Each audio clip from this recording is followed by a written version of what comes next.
Hello mga kabady, mga ka-soul! Welcome to Happy Thoughts ni Buddy. I just need to correct myself dun sa nasabi ko from my last vlog na peace of mind. Ang nasabi ko ay, when I have my peace of mind, I lost everything. Baligtad po, sorry po wala kasi itong script, wala ring editing, kaya mali pa yung aking preview, hindi ko masyadong naintindihan na yung aking sinabi, kaya mali po yun. In short, ang baling katotohanan po ay I lost everything first.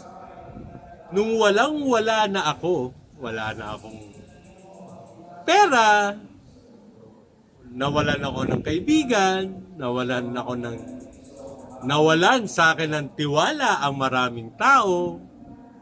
I lost my family, I lost my sisters, and a lot of things.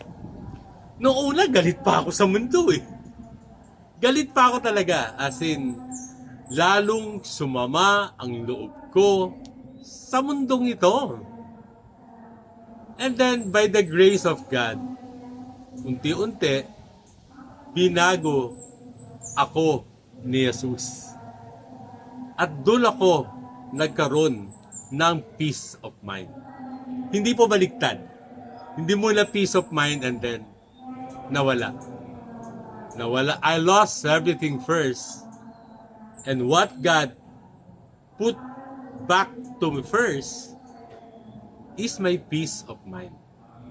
And that's the truth. Kasi ang aking intensyon lagi, every time I will do a content, is to tell the truth.